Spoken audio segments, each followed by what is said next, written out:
Don't you ask his first wife, Maleva Merrick, who he gave a list of marriage conditions to. Some of his demands were that she had to do his laundry, she couldn't speak to him, and she wasn't to expect relations from old Albert. No wonder she divorced him. After Maleva, Einstein married Elsa Einstein, his first cousin. Looks like he's a real family man. Does his theory of relativity know no bounds? Wait, back up a little bit. Did you hear what he said? He married Elsa Einstein, as in his cousin. Is that even legal? Yeah, it's legal in a lot of countries, and even half the US states allow it. Why? No reason. But have you seen our cousin Dina? Whoa, okay, this just got really creepy. I did not think this was the direction we were going in. But we have to keep moving, so let's make cousin couples our next degree. Degree number 2, cousin couples. Okay, so we just got the great news that cousin marriage is more widely accepted than we thought, so Einstein could not have possibly been the only one to keep it in the family. Hi guys, I'm Sarah Fletcher here with 6 degrees of everything. Today we are playing a little game called Couples or Cousins. I have Quincy here with me. First up, do you know who this is? Einstein. Cousin or couple? That's a cousin. She's his wife. You are correct, it is a cousin, but they are also a couple. Is that right? Is it legal? It was a different time then. You wouldn't marry your cousin? No. Alright, do you know who this is? Oh, isn't that Roseville? Yes, yeah. Okay. Couple or cousin? Couple. Cousins? Couple. They are also cousins? So like, do you know who this is? Yes, Kevin Bacon, right? Right? And they're couple. Couple. Couple. Couple. They're also a couple of cousins. No. You're both. You're so shocked. They're cousins? Is I know. everybody cousins? This just substantiates the fact that marrying your cousin is a great idea and that you will become rich and famous if you do so. I'm not sure that was the lesson, Ben. While it's legal in some places, it's not exactly socially acceptable. But it would change the dating world quite a bit if it was. We'd probably have to make a whole new dating site for it. I tried online dating for months, but nothing was turning out the way I wanted it to. My dating life was totally hopeless. And then I thought to myself, well, the long-term goal of most relationships is to become family. So why not start out that way? That's why I joined OK Cousin. And so did I.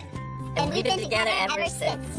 OK Cousin is a new dating site that helps find the perfect match for you, both emotionally and genetically. I thought I was going to spend the rest of my life going from graduation party to family reunion looking for that special someone. But thanks to OK Cousin, we'll be attending those events together now. I mean, we would have been anyway, but now we'll be driving to them together. Historically, over 80% of marriages involve second cousins or closer, and divorce didn't really start happening until the mid-1900s, so technically, cousin marriages have the highest success rate in history. I feel like I've known Katie my whole life. Because he has. Our dads are brothers. OK Cousin, because sometimes you don't realize the person you're looking for is sitting right across from you at Thanksgiving dinner. I can't believe it's not in the App Store. Do you think maybe it's still in beta? Benny, we have to move on. Stop focusing on our cousin. We have to get the breast implants. No, I think we should stay inside of cousin couples for as long as possible because there's so much to learn. There even was a song called Kissing Cousins that was sung by Elvis Presley. Elvis, perfect. We can move on to that for our next degree. Elvis Presley. Degree number 3, Elvis. Elvis? Seriously? Everybody already knows everything about Elvis. Yeah, but there's a lot of stuff that people don't know about the king. Like, did you know that he was a federal agent? What? You are making that up. I'm not, and we're gonna find out more about it after the break.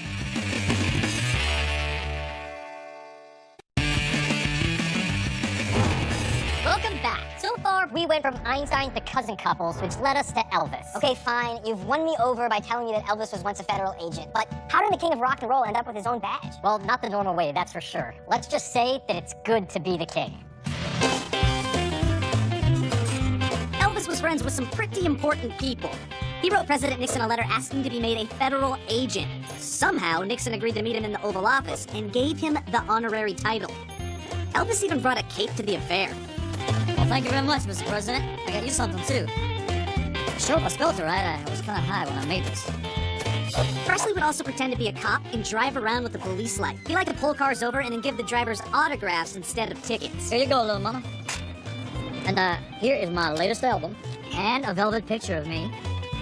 And a sweat rag. A 7th degree black belt, he founded his own karate school, the Tennessee Karate Institute of Memphis. Oh, thank you. Thank you very much. But music was his first love. Well, actually, he never ever wrote a song, but he did receive writing credit on some of his music, though it was rumored that it was just to get paid twice, as the singer and a writer. So he never wrote his own songs? Yep, there's tons of crazy stuff about Elvis. Such as? Well, his diet was interesting. He wasn't just the king of rock and roll, he was also the king of eating like crap. Well, what did he eat? One of his favorites was soaks, which was cornbread just soaked in buttermilk. That's not so bad. He also loved super unhealthy sandwiches like the eponymous Elvis, which was peanut butter, banana, and bacon pan-fried in butter. Okay, sort of gross, but it's not the worst thing I've ever heard. Okay, then get this. The Fool's Gold Loaf, which was a hollowed-out loaf of bread filled with a whole jar of peanut butter, a whole jar of jelly, and a pound of bacon, and then the whole thing is deep-fried. Oh my God. What's something about Elvis that won't make me want to vomit? All right, well, how about this? He modeled himself after Captain Marvel Jr. His hair, sideburns, jumpsuit. The king even made the superhero's lightning bolt his unofficial logo and put it on his cars and private planes. Thank you. That is a much less disgusting fact, and Captain Marvel Jr. is a comic book character, and we love comic books. We do. So let's make that our next degree. Degree number 4, comic books. Ben, admittedly, you know a lot more about comic books than I do.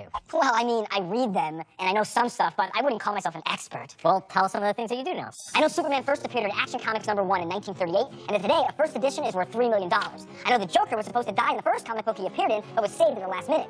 I also know that Stan Lee created Iron Man on a dare with himself, embodying him with all the awful qualities of the military-industrial complex. That's it? Oh, I've got more. In comics, there were a ton of close calls which would have changed the face of the medium as we know it.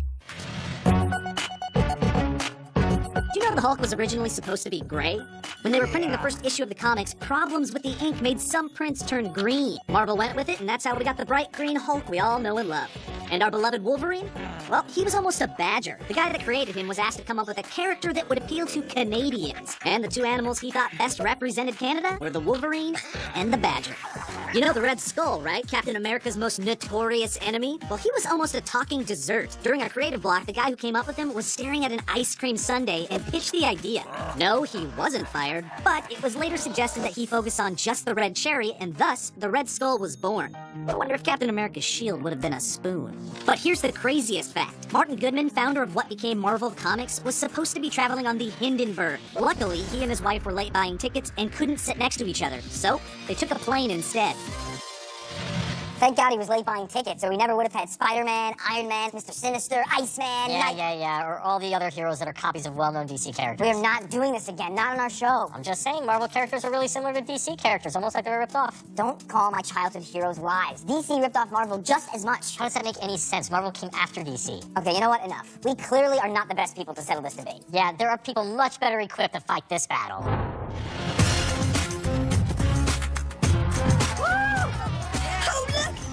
The red and blue suit. I smell copyright infringement, so you best give me the loot. You started in the 60s, you a little bit late. I've been keeping it real since 1938. Calling me a copy, this from space, I sling webs. I'm a relatable teen, you're an alien off his meds. Just muscles in a cake, look like a broided out dude. And your mom Martha's been hanging at my fortress of solitude. I'm faster than a bullet, got more power than a train. I make women crawl walls, just ask Mary Jane. Mary Jane, Lois Lane, sit to the train. Keep ripping me off, you'll be joining your Uncle Ben.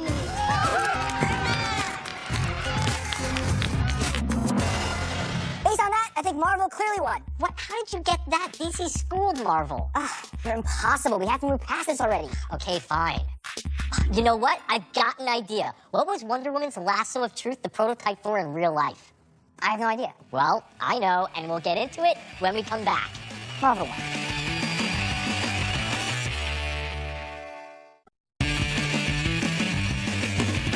Welcome back. So far, we went from Einstein to cousin couples, which led us to Elvis and then comic books. But how do comic books and breast implants connect? Apparently, Rafi thinks he's got some information that's going to bring us home, so the floor is yours, I guess, if you'll just tell us. If you shut up, I'll tell you. Wonder Woman was created by a guy named William Marston, who also invented something called the systolic blood pressure test, which was used to detect lies. It eventually became a key component of the modern polygraph test, aka the lie detector. Okay, wait, you're telling me the guy who created the lasso of truth also helped create the actual lie detector? That's awesome. Polygraphs are pretty cool. Do you know how they work? The only thing I know about lie detectors is from that board game we used to play when we were kids. Oh my god, yes, the thing that told you who was truth and lies with a metal The pin. little thing, yes. Yeah. Our game was awesome. You know what? That settles it. Because of the board game, we're making lie detectors our next degree. Yes, please.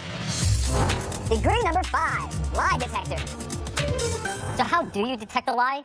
Well, with the polygraph, sensors are attached to your body and measure breathing, blood pressure, perspiration, and pulse.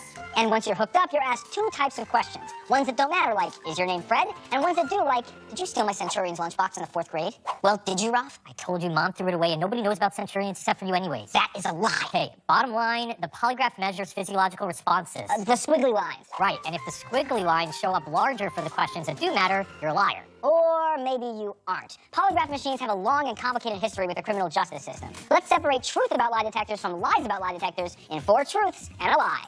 Detectors. And now, it's time for 4 truths and a lie. Can you tell which of these facts is not true? Number 1. London's Hammerson shopping mall used a polygraph on children who were visiting Santa in an attempt to give kids a sense of honesty. You get nothing for Christmas, you liar! Number 2. In 1938, Gillette used the polygraph in an ad campaign claiming their razors were better than the competition. Now that's some cutting-edge advertising. Number 3. In 1991, military courts refused to consider the validity of lie detectors and banned them.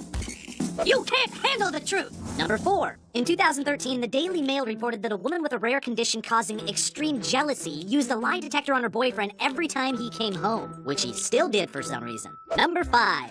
One way to beat a lie detector is by passing gas right when you answer a question. That is, if anyone's still around to read the results. So, which one was the lie? If you guessed passing gas, you're correct. Passing gas won't fool the lie detector. It's the opposite. If you clench your butt, it increases your heart rate. So if you do that when you're telling the truth, it makes honest and dishonest answers harder to tell apart. And if you prick yourself with a pin, you get similar results. Generally, pain while telling the truth makes it harder to read lies. So ironically, setting your pants on fire would actually make you a pretty good liar. Sure, but as stressful as a modern lie detector can be, it's way better than how they used to detect lies in the old days. Detecting lies before lie detectors. In 500 BC, Indian priests would put suspected liars in a tent with a donkey. The person would pull the tail of the donkey, and if the donkey brayed, the suspect was lying. In ancient Rome, a suspected liar would put a hand in the mouth of a giant marble statue of a face. If you were lying, the gods would make the head bite down. In the Middle Ages, potential liars had to retrieve a stone from boiling water. And if your hand healed in 3 days, you were telling the truth. If not,